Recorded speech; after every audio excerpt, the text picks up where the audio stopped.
چال چلتا ہے وہ اس سارے مقصد کے لیے اب نازو کو استعمال کریں گے، لیکن ان کو یہ نہیں پتا کہ نازو بھی اب زہیب سے محبت کرتی تھی، لیکن اس کی ماں نے شادی کہیں اور کروا دی۔ جیسے ہی اب پارو اور اس کے باپ پر یہ حقیقت کھلی تھی کہ نازو پہلے زہیب سے شادی کرنا چاہتی تھی، لیکن اس کی ماں اس بات کے لیے راضی نہیں تھی، تو ان کے ہاتھوں اب ایک نئی چال لگ جائے گی۔ اسی لیے وہ اب نازو کو نئی پٹی پڑھائیں گے اور کہیں گے کہ اگر تم پری کو فہد کی زندگی سے نکالنے میں ہماری مدد کرو گی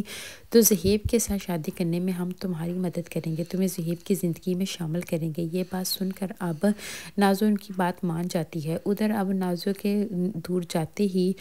سب سے پہلے پارو کا باپ تو ساجدہ بیگم سے ملتا ہے اور اس سے پوچھتا ہے کہ اس کی بہو کی خوب برائیاں کرتا ہے۔ وہ بھی اپنا دل اس کے سامنے کھول بیٹھتی ہے اور کہتی ہے کہ کیا بتاؤں، جب سے یہ لڑکی میری بیٹی کی زندگی میں آئی ہے ہماری زندگی تو اس نے جہنم کر کے رکھ دی ہے۔ یہ سب کچھ سننے کے بعد اب وہ ساری باتوں کو ریکارڈ کر لیتا ہے اور ساری باتیں وہ نازو کو سناتا ہے۔ نازو تو پہلے ہی پری بیٹھی ہوتی ہے، وہ اپنی ساس کی خوب خبر لیتی ہے اور کہتی ہے کہ آپ دیکھیں آپ کے بیٹے کو میں یہ ساری باتیں اب کیسے بتاتی ہوں، پھر دیکھیے گا کہ آپ کا کیسے وہ حشر کرے گا۔ ادھر اب وہ حیرت زدہ ہوتی کہ آخر یہ سب کچھ کیا ہو چکا ہے۔ دوسری طرف اب فہد بھی پری پر یقین کرنے میں ڈال مڈول کر رہا ہے، کیونکہ وہ پری پر یقین تو کرتا ہے لیکن اب باری کے آ جانے کی وجہ سے اسے یہ لگتا ہے کہ پری اب باری سے پھر سے اس کی محبت جاگ اٹھی اور وہ باری سے ملاقات کرنا شروع کر دے گی۔ اسی لیے وہ اب گھر بھی پہلے ہی آ جاتا ہے۔ جب پری